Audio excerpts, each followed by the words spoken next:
इस समय पूर्वांचल में राजनीति गरमाई हुई है और इस समय हम लोग हैं बलिया 72 लोकसभा क्षेत्र में और जहां बलिया के प्रभारी समाजवादी पार्टी ने नियुक्त किया है अनिल राय जी को। अनिल राय जी, सबसे पहले तो प्रभारी नियुक्त होने पर आपको बहुत बहुत शुभकामनाएं। आपको भी धन्यवाद। सबसे पहले तो मैं अपने राष्ट्रीय अध्यक्ष श्रद्धेय अखिलेश यादव जी, प्रदेश अध्यक्ष और जिला कमेटी के लोगों को के प्रति आभार व्यक्त करता हूं कि मेरे जैसे सामान्य कार्यकर्ता को बलिया लोकसभा की जिम्मेदारी दे करके चुनाव में मेहनत करने के लिए और जिताने में योगदान देने के लिए विश्वास किए हैं, उसके लिए मैं आभारी हूँ। जी, और जिस तरह से आपको ये जिम्मेदारी दी गई है, इस बार का चुनाव काफी कर्कश चुनाव होने वाला है। पिछली बार भी नेक टू नेक फाइट थी, तो ये जिम्मेदारी बहुत लंबी है।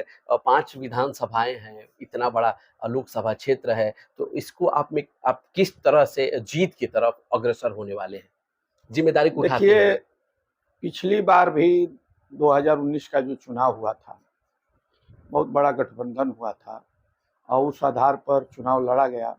भारतीय जनता पार्टी को लोग यह मान करके चल रहे थे कि यहाँ प्रत्याशी बुरी तरह हारेगा और हारने वाला प्रत्याशी भी थे, लेकिन सरकारी मशीनरियों का दुरुपयोग करके, पावर का दुरुपयोग करके जिस ढंग से लोग कम वोटों से हमारे प्रत्याशी श्रद्धेय सनातन पांडे जी को जबरदस्ती हराने का काम किए, इस बार इस चुनाव में लोगों के मन में यह भावना बहुत ठेस पहुंचा है कि जनता जिसको जिता कर भेजेगी और सरकार उसको हराने का काम करेगी, तो निश्चित रूप से मुझे विश्वास है कि इस बार चाहे सर्व समाज के लोग और खास तौर से ब्राह्मण समाज के लोग इस बात से बहुत दुखी हैं कि एक शरीफ ब्राह्मण समाज के बेटा को जबरदस्ती जो वोट से जीता उसको लोग हराने का काम किए हैं।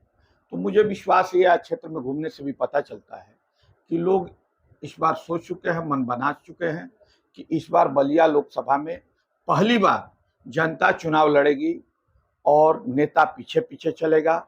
इस बार निश्चित रूप से समाजवादी पार्टी की जीत होगी और एक 72 का ही नहीं, 70 और 71 जो बलिया जनपद से सटा हुआ लोकसभा घोसी और जी सलेमपुर, उसमें भी भारतीय जनता पार्टी को करारा जवाब मिलेगा और हमारे प्रत्याशी जीतेंगे।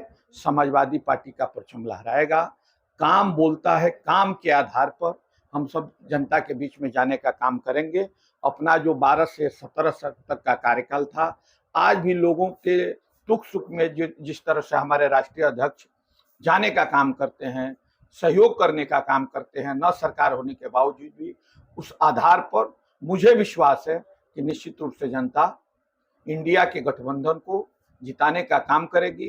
कांग्रेस और समाजवादी पार्टी मिलकर के सरकार में अपना योगदान देगी और सरकार भी उम्मीद है कि इंडिया की ही बनेगी। जी, और जिस तरह से देखा जाए भारतीय जनता पार्टी और समाजवादी पार्टी या पूरा इंडिया कुनबे की बात की जाए तो आरोप लगा रही है कि ये लोग अपने टिकटों की घोषणा नहीं कर पा रहे हैं और बलिया की जनता भी एक टकटकी लगाए बैठी है कि कब समाजवादी पार्टी अपने प्रत्याशी की घोषणा करेगी। देखिए, हम लोग के यहाँ तो रणनीति बन चुकी है कि किसको लड़ाना है, क्या करना है, ये राष्ट्रीय अध्यक्ष जी मन बना चुके हैं। ये भारतीय जनता पार्टी के लोगों को अपने प्रत्याशी का टिकट घोषित कर देना चाहिए, क्योंकि उनका सिटिंग सांसद है और उनको बड़ा नाम है, उनका बड़ा नाम है और उनको अपने काम पर भारतीय जनता पार्टी को इतना भरोसा है कि मैं 5 साल काम अच्छा किया हूँ, तो इतनी भयभीत होने की जरूरत नहीं थी। उनका तो 6 महीना पहले टिकट क्लियर हो जाना चाहिए था कि हमारा प्रत्याशी वहां इतना काम किया है, हमारी उत्तर प्रदेश की सरकार विकास में काम की है, हमारी केंद्र की सरकार विकास में काम की है। लेकिन इन लोगों के मन में चोर है कि काम तो कुछ किए नहीं है धरातल पर, केवल भारत की जनता को लूटने का काम किए हैं। एक 16 फिल्म आप लोग देखे होंगे, उसमें एक डायलॉग था गब्बर का कि मैं तुम्हारे जीवन की सुरक्षा देता हूं, तुम्हारे काम की सुरक्षा देता हूं, तुमको मरने नहीं देता हूं, तुमको मारता नहीं हूं, तो ये सब सारी जब सुरक्षा देता हूं तो उसके बदले तुम किसान हमको थोड़ा थोड़ा अनाज देते हो, तो कौन गुनाह करते हो। उसी तरह से अभी आप चंदा वाले पे देखें कि जिस इलेक्टोरल बॉन्ड, जी इलेक्टोरल बॉन्ड, जिस कंपनी पर छापा पड़ा और पता चलता है कि 21 तारीख को छापा पड़ा और 23 तारीख को उनके खाते में पैसा आ गया, उनको बांड मिल गया, तो उस कंपनी पर सीडी का ईडी का छापा रुक गया, कार्यक्रम बंद हो गया। तो ये तो मोदी जी गब्बर की तरह कहते हैं कि तुम मुझे चंदा दो, मैं तुम्हें तुम्हारी सुरक्षा दूं। तो उस आधार पर तो जनता तो समझ चुकी है, इनका पर्दा हट गया है। इनके चेहरे पर जो नकाब लगा था कि मैं झोला लेकर चला जाऊंगा, बहुत ईमानदार व्यक्ति हूं, तो उनका तो सूट और जूता चश्मा ही बता दिया था, लेकिन जनता दिग्भ्रमित हो गई थी, क्योंकि 19 वाले चुनाव में ये पुलवामा के नाम पर चुनाव लड़े और जनता को यह विश्वास हुआ कि निश्चित रूप से यह घटना हुआ है और इसमें मोदी जी ईमानदारी बरतने का काम किए हैं, सर्जिकल स्ट्राइक किए हैं।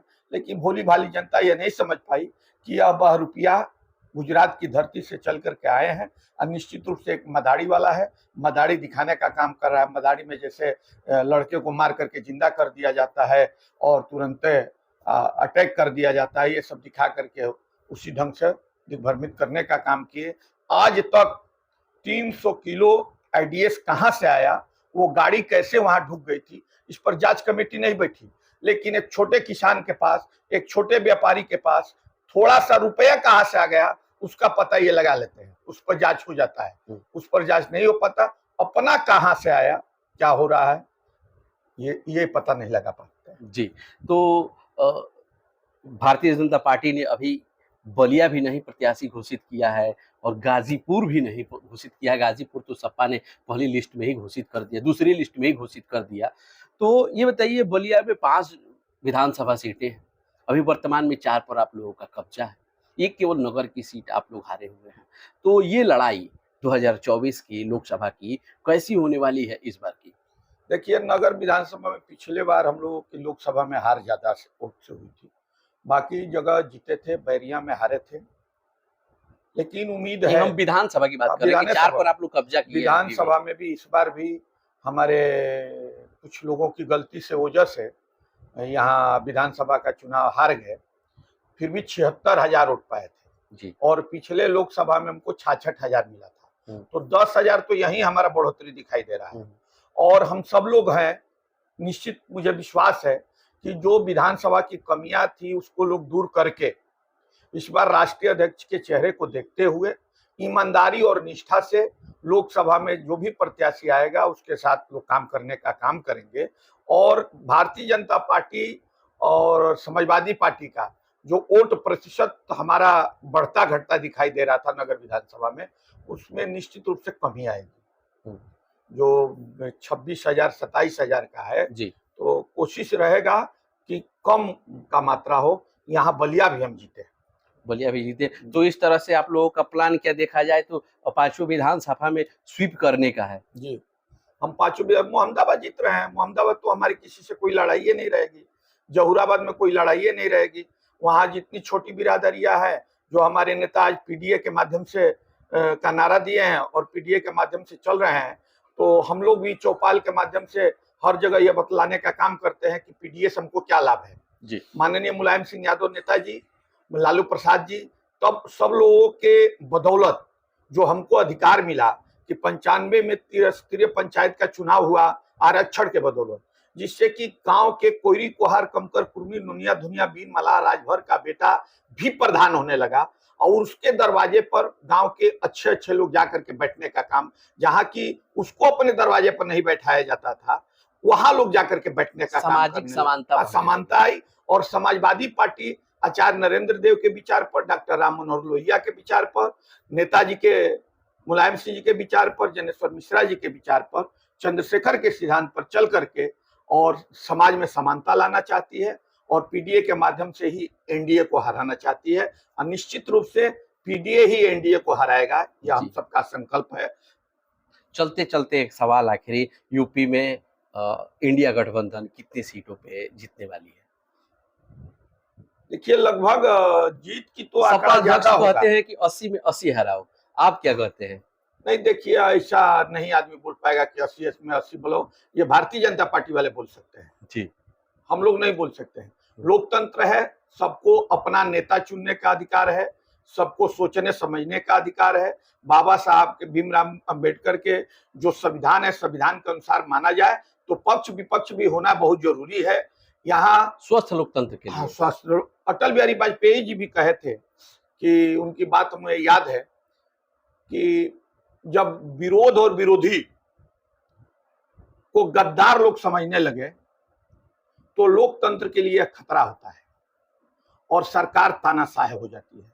वही व्यवस्था जो वो नेता, मैं हम नमन करते हैं उन्हें कि जो बात कह करके गए थे, आज वही भारतीय जनता पार्टी और भारतीय जनता पार्टी के नेता आदरणीय नरेंद्र मोदी, अमित शाह जी वही काम कर रहे हैं कि जो विरोध कर रहा है उसको लोग विरोधी को गद्दार समझ रहे हैं कि देशद्रोही है, देश का गद्दार है और लोकतंत्र के लिए ये अच्छा नहीं है।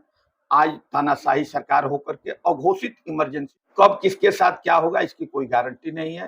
रोड पर लोग जा रहे हैं तो सुरक्षित नहीं है, बहन बेटियां सुरक्षित नहीं है। यह सब देखते हुए मुझे विश्वास है, हमारे नेता को भी विश्वास है, इंडिया गठबंधन के लोगों को भी विश्वास है कि निश्चित रूप से जनता मन बना चुकी है और इसका परिणाम नरेंद्र मोदी जी को, भारतीय जनता पार्टी की सरकार को चुकाना पड़ेगा। बिहार से लेकर के यूपी तक बहुत कम सीट भारतीय जनता पार्टी को मिलने जा रहा है। जी, धन्यवाद। तो ये थे अनिल राय जी, 72 लोकसभा के प्रभारी हैं और इन्होंने स्पष्ट रूप से कह दिया है कि पूर्वांचल में बीजेपी की करारी हार होने वाली है और बलिया में जिस नगर से, विधानसभा क्षेत्र से पिछली बार वोट कम मिले थे समाजवादी पार्टी से, वहां भी वोटों का प्रतिशत बढ़ेगा और कहीं न कहीं ये जीत का आधार बनेगा।